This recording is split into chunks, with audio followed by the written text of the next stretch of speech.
We are in our series, week 4, which we've entitled The Bold and the Beautiful. We are in the book of Esther, the Old Testament book of Esther.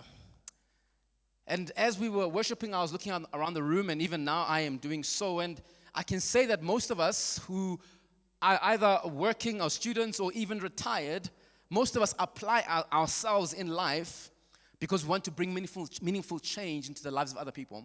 We do what we do, whether we wake up early in the morning to work or we contribute through giving other people wisdom and guidance for life because we want other people to succeed, right? But I think as we are in those spaces of work, in those spaces of helping and coaching other people, we must all realize that it is because we have been privileged by God to be in those spaces.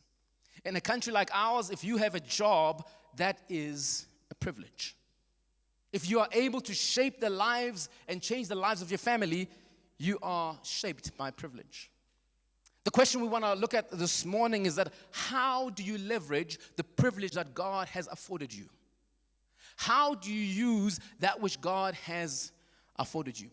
So far in our story, we have seen that Haman was given the highest position in the land. He was the most privileged person in the land of Persia. And he used it to do two things: to puff himself up, and number 2, to destroy those who he thought were his enemies. And so this morning we get an opportunity to look at another character who is given privilege in this kingdom, and that is Esther. How does she use the privilege that God gives her? Now, I like movies, and so whenever I read the Bible, I like to think of things in movie form. If I was looking at this book as a movie, we would be in that almost last act, the third act, when things really blow up, the exciting part of the movie. This is where we are. So far in our story, all our main characters have been in solo or silo stories. They've been doing their own things, and in this episode today, they get to interact and engage with one another. And so, as we're in Esther 4, to save time, I'm going to summarize some parts of Scripture, and we'll only read the parts that are important to the points that we are going to raise. And so we know that Haman in chapter number 3 had already told the king that we need to annihilate and kill these Jewish people. And so when the people heard, the Jews that is, that they were going to be killed, they turned to God with fasting and prayer. And it says there was wailing and crying out to God. Question this morning is that when you hear discouraging news, when you hear bad news, do you go to God first or do you go and complain? Because as a child of God, you should be crying out to God. These people had no other place to find salvation. They were living under a powerful kingdom, and the might of Persia was coming after them. And in the midst of that pain, they cry out to God. Esther was in the palace, and so she was not aware of what was happening outside the walls. And so one day she hears her servants say, "Hey, your uncle, that crazy uncle of yours, is outside dressed in shabby clothes. Something is wrong with him." And being the good niece that she is, she sends him a pair of nice clothes. "Uncle, please don't embarrass me. Can you dress up?" And he refuses. Eventually, she sends a servant to find out from Mordecai, "What is wrong with you?" And so he says to her in verse number 8 of chapter number 4, "Here is what the king is going to do to us as a people group."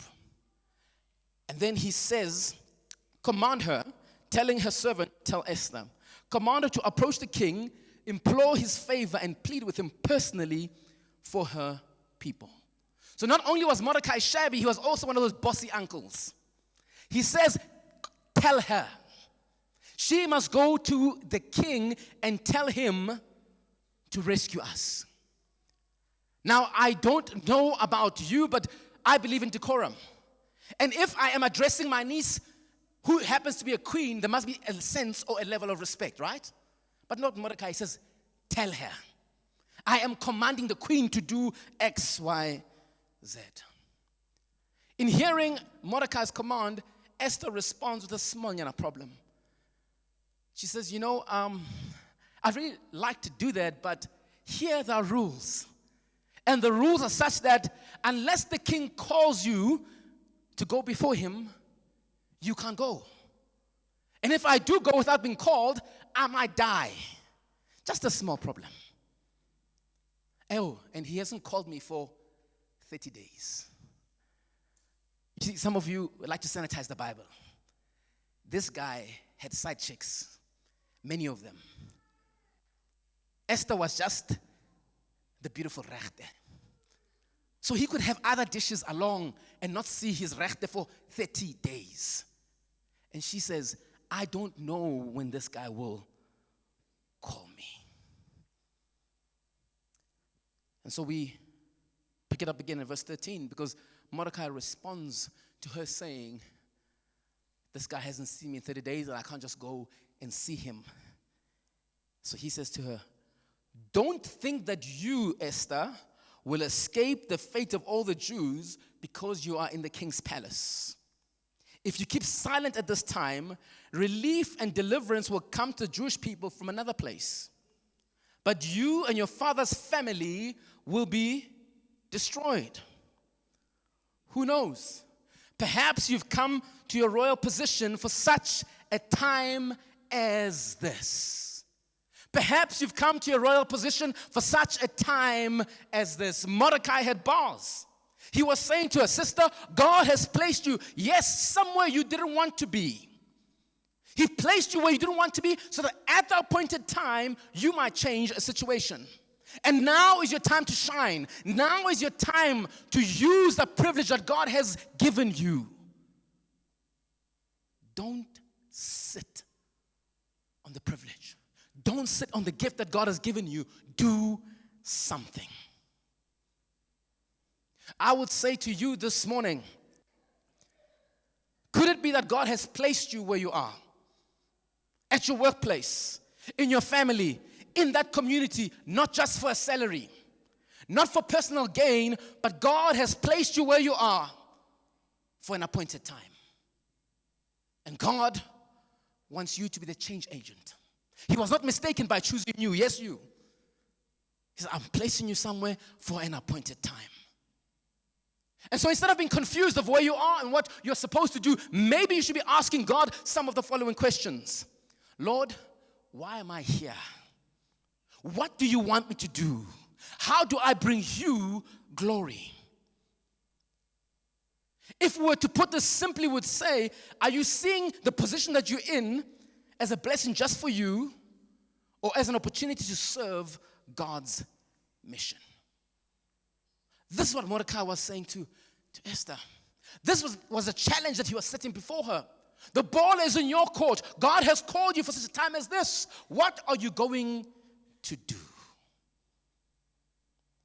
And at this time in this passage, the question we ask is, what would she do?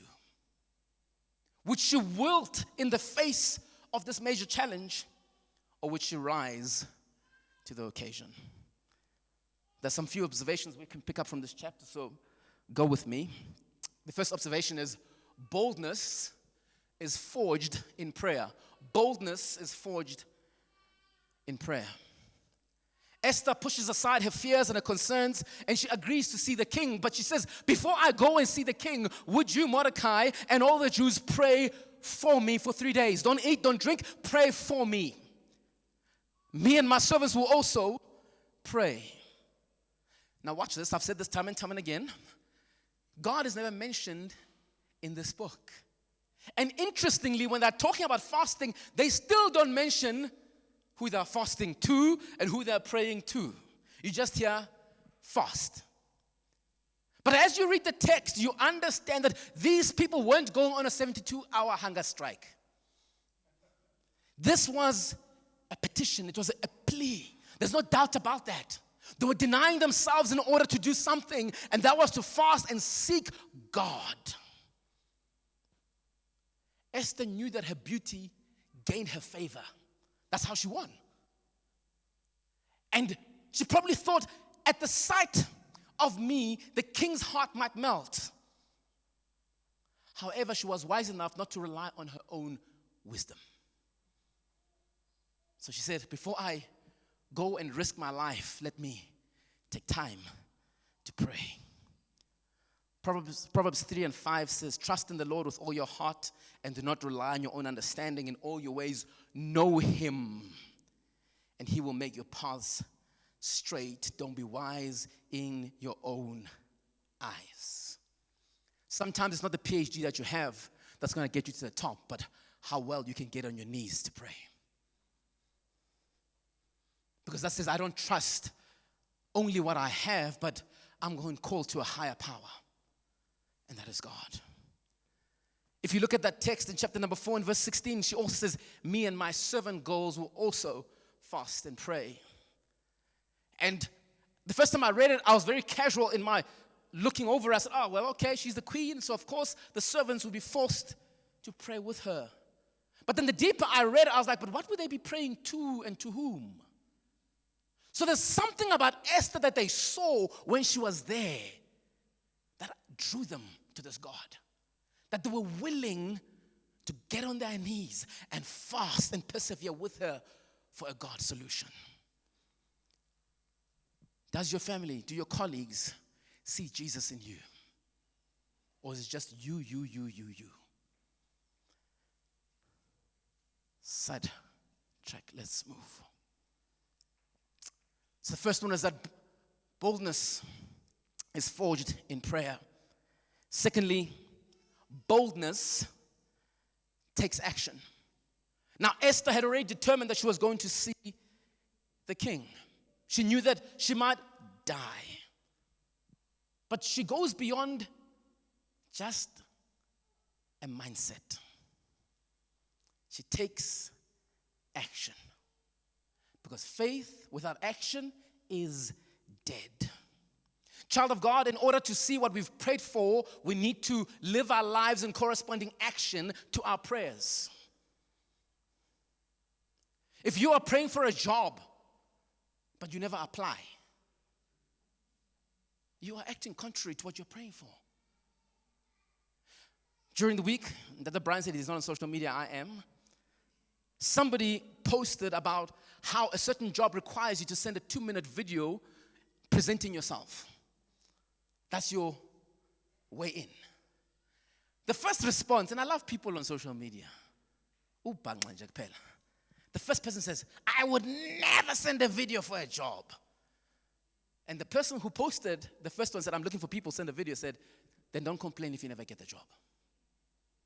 All to say is that if you never take action, no matter how well attuned you are, no matter how well qualified you are, no matter how beautiful you are, it will never happen. It's now February. Some of us said we're going to run in 2025. You were determined. You bought the watch. You went and you bought the shoes. You bought the clothes. You were super determined. Did you wake up and run? You have everything that you need.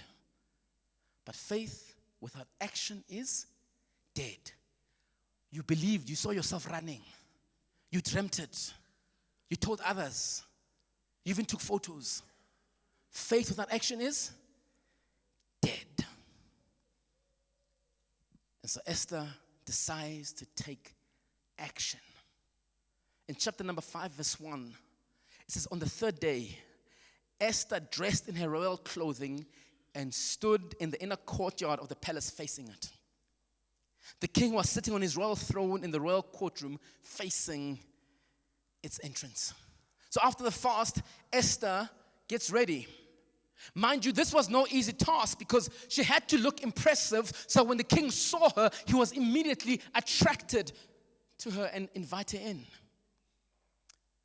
One scholar puts it so well for us, and she says, the Hebrew word malkut in the Hebrew text, which is the word royalty, is used 3 times in verse 1.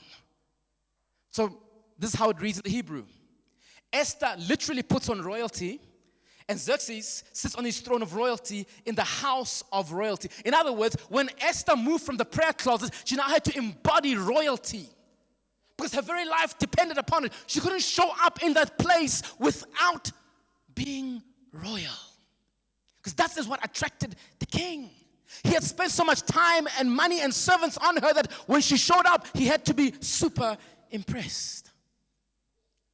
Because in verse 2, Xerxes is referred to as king. In a weird way, he's referred to as king 3 times in one verse, showing his stature, showing his power. She was not just coming to some small person, she was coming to the Lord of the manor. So she had to be clear. Why am I going to see this guy? I need to be on point. This could not be clearer. Esther was entering into a world that could change her life. She had to be fully committed. She couldn't draw back. And for some of you, you need to know that when you take action, that is what it takes. Be fully committed. Yes, kilometer 2, I might be heaving and puffing, but I was committed to run. I will not give up. So as she stood there having put on royalty in the court of royalty, the Bible says God favored her actions and the king warmly welcomed her into the inner court. As soon as the king saw Queen Esther standing in the courtyard, she gained favor with him. The king extended the gold scepter in his hand toward Esther, and she approached and touched the tip of the scepter. Verse 3. What is it, Queen Esther? The king asked her. Whatever you want, even to half the kingdom, will be given to you. I love how the author gives King Ahasuerus the role of a player. Whatever you want, baby. Spin the globe, I'll take you anywhere. Dubai, Mexico, Cancun, anywhere you want to go. He says to her, even up to half my kingdom. I'm so impressed by you. I'll give you anything that you want. And this leads us to our next observation. Boldness exercises wisdom. Instead of Esther collapsing before the king and making a desperate plea for her people, she exercises restraint. She exercises restraints and patience. She realized that what she's about to ask for requires her to be calm, and it needs time. So in verse 4, she gives a very fascinating response to him having said to her, I will give you anything, even up to half my kingdom.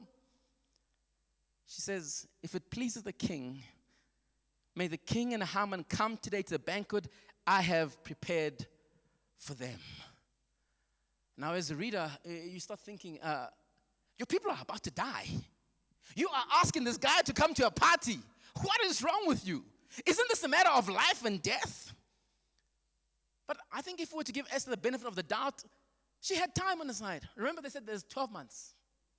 She had time. So instead of just rushing to what she needed, she thought, how do I appeal to the man's heart? And how you appeal to this guy is by partying. How do we know? When we started our series, where did we find ourselves? We were in the middle of a 6-month party, followed by a 7-day party. So what speaks to him? What honors him more than anything else? To make him at the head table, to have all that he wants to do. And we're told immediately, the king calls for Haman, and they go to this banquet. And if you didn't believe that the king enjoyed the party, just listen to verse 6 of chapter 5. While drinking wine, in other words, the king was in a great mood. He asked Esther, whatever you ask will be given to you. Whatever you want, even to half the kingdom, will be done. So as he's being honored in this banquet, he asks her again, what do you want? And I said, I love movies. And so I would be sitting at the edge of my seat, go, oh, she's about to ask him. What is this guy going to say? Just kind of waiting, anticipating. How is she going to ask him? Will she have the courage to ask this guy? And in verse 7, she says, this is my petition and my request. If I have found favor in the eyes of the king, and if it pleases the king to grant my petition and perform my request. Okay, what is it? May the king and Haman come to the banquet I'll prepare for them. Tomorrow I will do what the king has asked. Eish. What's wrong with this woman? I mean, first time you invited him. Second time he asks you. Now you ask him to come to another party. As a first time reader, I'll be very worried. Because I'm wondering, is she now getting cold feet? What she started to do is now fading because it might have been too much to ask. of the king. But if you go back to verse 8 and you read it again, where she says to him, if I have found favor in the eyes of the king, and if it pleases the king to grant my petition and perform my request. So she's saying, I understand that you've already granted me favor, but I want to reiterate the fact that you have granted me favor. In other words, she was using, for lack of a better word, her womanly wiles. She was shrewdly and subtly putting a well-designed plan together. In colloquialism, she was, kind of puffing him up. She was maneuvering the king into such a position that when she did ask, he could not refuse. Because can you think how Ahasuerus was thinking? So this woman, despite the many side chicks I have, still wants to spend time with me? Oh, man. My queen, tomorrow. Oh, man. She was setting him up. Jesus says in Luke 16:8, for the children of this age are more shrewd than the children of light in dealing with their own people. Remember, we looked at this verse last year. And Jesus says that when it comes to things of the world, the children of this earth are wiser than believers in getting what they want to get. Because unbelievers know that it doesn't just take hard work to get to the top. Yes, you can work hard all your life and never be promoted. There are certain things that you need to be doing as well. Certain personalities and egos that you need to stroke and kind of maneuver along the way. This is how people of the world get ahead. Haman knew how to get the best of Ahasuerus. He would come up with brilliant ideas that would make the king rich. That's how he got to the top. So Esther employs a similar tactic. Through wisdom, she hosts a banquet in the king's honor where he felt important. And as he returned, she says he will definitely respond. Because I honored you first, king. I honored you twice, king. Therefore, honor me. And that was a culture at that time that if you honored, you also were due honor. And perhaps you find yourself in a difficult situation at work and you don't know how to get around it. Have you bothered to ask God for wisdom? Like Esther had. Wisdom to navigate. Wisdom to kind of waylay some of the constraints that are before you. As a Christian, I know you can't be dishonest. You can't lie. You can't tell your boss something that is not true. I know that. But are you asking God for wisdom? Or are you just quiet? Scripture says that when we ask God for wisdom, He will give it to us liberally. In Afrikaans, they would say gratis. Ask God. So in Esther asking to postpone to another day, she utilizes wisdom. And so as Haman leaves the palace, he's happy. He got invited to a banquet with him and the queen and no one else. Remember we were there last week, that's where we ended? He's in a great mood until verse 9 of chapter 5. Because he sees his troller. And that makes him sad. So he goes home and he complains about it to his friends and his wife. And at the end of chapter number 5, this is what they say to him. His wife, Zeresh, and all his friends told him, have them build a gallows 75 feet tall. Ask the king in the morning to hang Mordecai on it. Then go to a banquet with the king and enjoy yourself. The advice pleased Haman, so he had the gallows constructed. So Haman goes to bed with a smile on his face. He said, dinner with the king and queen. He's got a solution for his worst enemy. We're in our fourth observation now. False boldness strikes again. So as Haman is sleeping soundly with a smile, as I said, on his face, The next chapter starts with this. Sleep escaped the king. So he ordered the book recording daily events to be brought and read to the king. They found the written report of how Mordecai had informed on Bigthana and Teresh, two of the king's eunuchs who guarded the entrance when they planned to assassinate King Ahasuerus. Verse 3. The king inquired, what honor and special recognition have been given to Mordecai for this act? The king's personal attendants replied, nothing has been done for him.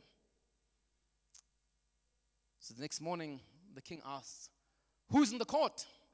Now Haman was just entering the outer court of the palace to ask the king to hang Mordecai on the gallows he had prepared for him. The king's attendants answered him, Haman is standing there in the court. Have him enter, the king ordered. Haman entered, and the king asked him, what should be done for the man the king wants to honor?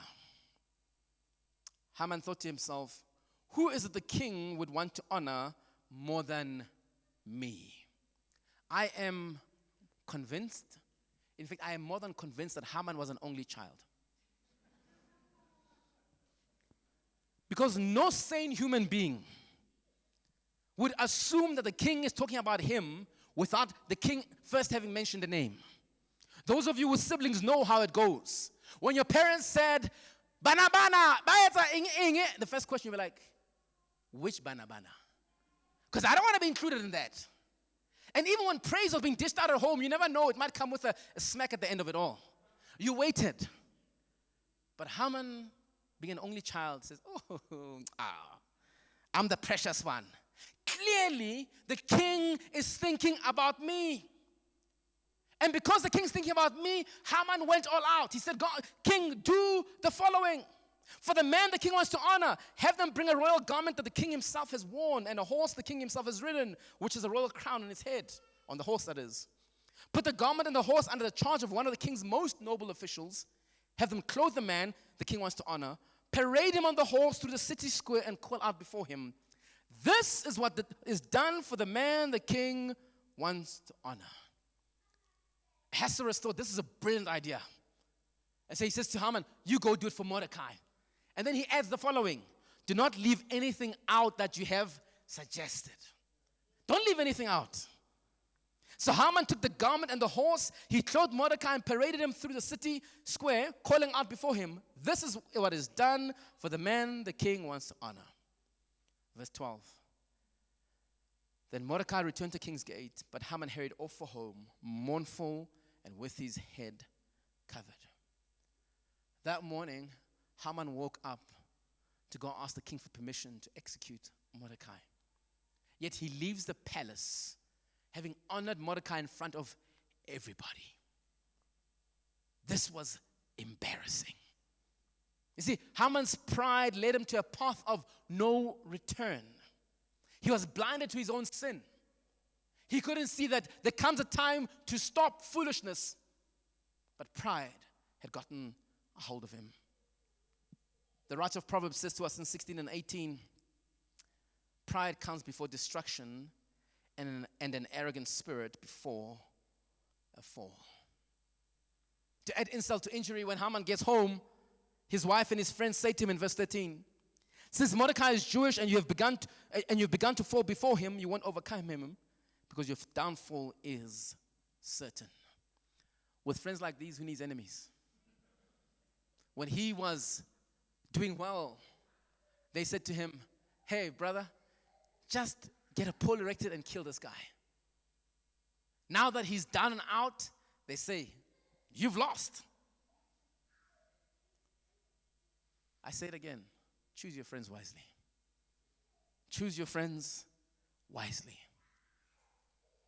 Sin had taken him further than he wanted to go. Sin takes us further than what we want to go. And then it leaves us full of regret. Might be nice to sin until you get caught. And the sin that led you there now says, you deal with it yourself.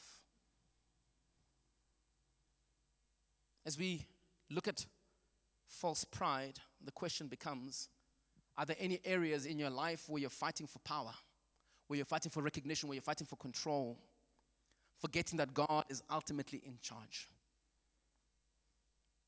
I asked this question last week, but it's worth repeating. Is pride keeping you from healing a broken relationship? It could be with a family member, a friend, or a colleague. Perhaps it's time that you humble yourself before God, because God honors a humble heart. As Haman is listening to his wife and his friends, while he's probably trying to process everything that's happening to him, the motorcade arrives. You are due to go for the second banquet. So last Sunday we were in pride. This week we're in boldness, and now boldness and pride are pitted against each other.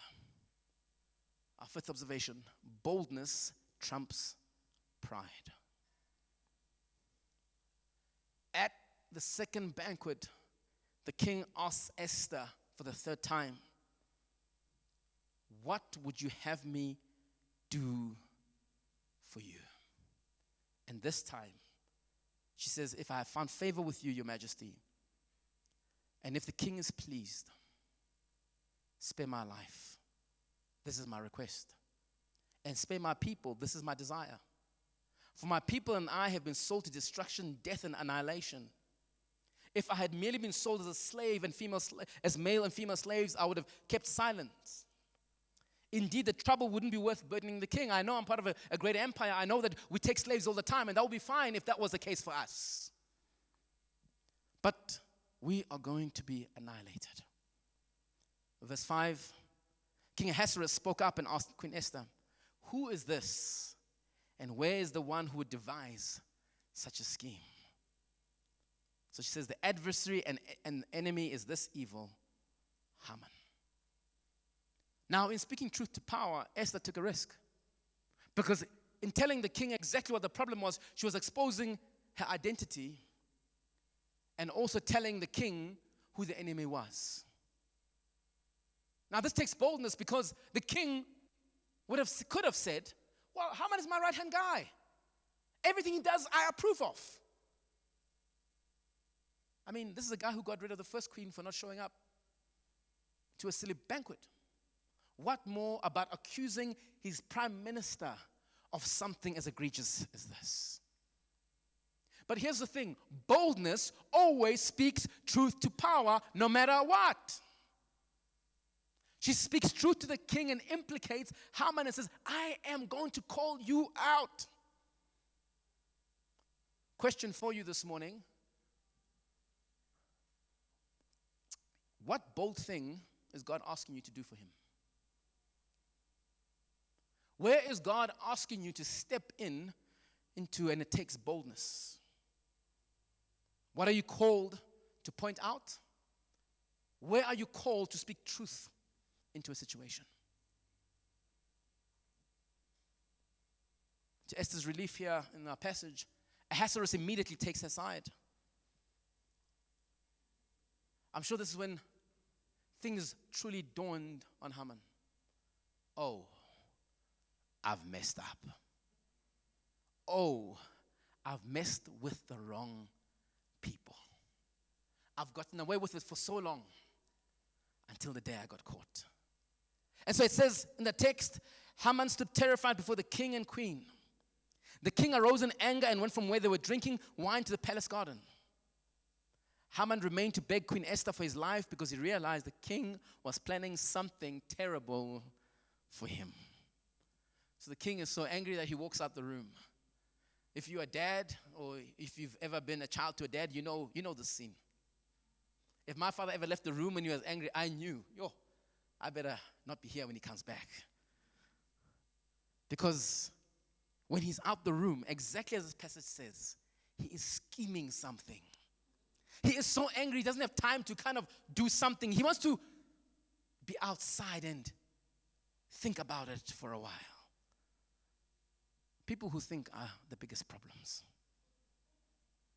And maybe around this time, the king was feeling duped by Haman. And so Haman, knowing the king's temper, remember, this is the guy who had the sea beaten, remember. He knows the king's temper.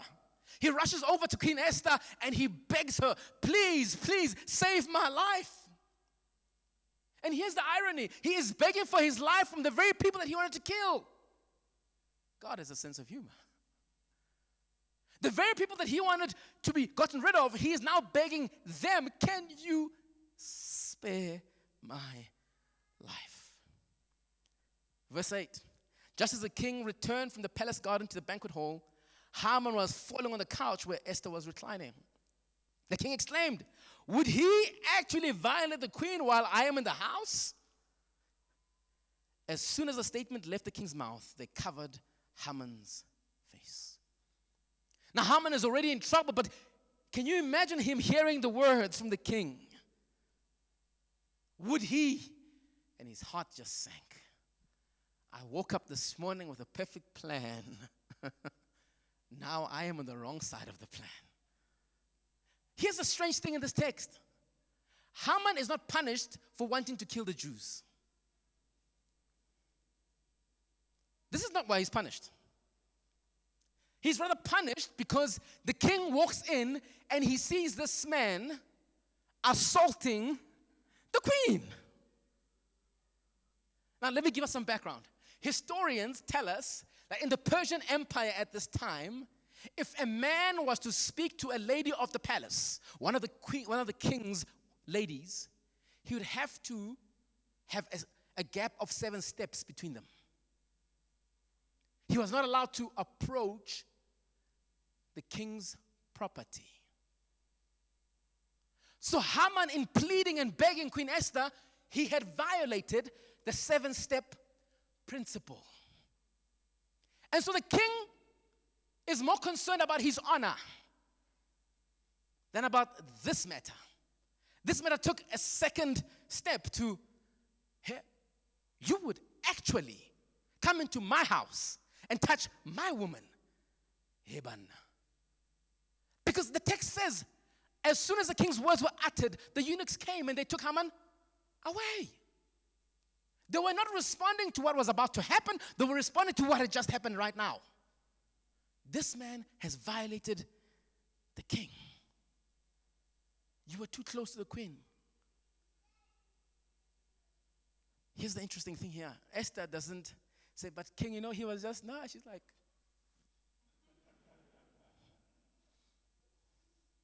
life happens, bro. Life happens. So Haman's final blow comes because of a false accusation. But the irony is that this is not dissimilar to what he had said against the Jews. Right? It was a false accusation against them, and now he is getting his just desserts. Now, we don't know the kind of punishment Haman would have received for violating what was happening at the court.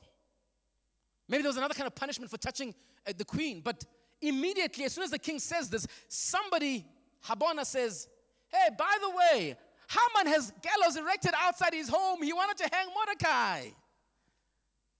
And the king is like, what punishment do we have? It doesn't actually matter. Hang him on it. And so Haman, for the second time, trades places. Remember the first time when the king said he wants to honor somebody, Haman thought it was him. But there was a role reversal.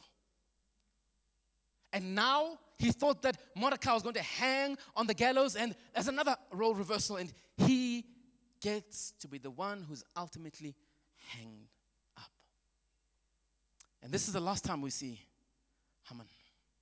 That's why Proverbs 26 and 27 says, the one who digs a pit will fall into it, and whoever rolls a stone, it will come back on him. This is true, and it's still true today. There's nothing new under the sun. So as we look back at Haman's life, we realize that he used his privilege to puff himself up. He used his privilege to remove those people whom he thought were obstacles in his way. Pride would not allow him to sit and be satisfied. Esther leverages her privilege for the sake of others.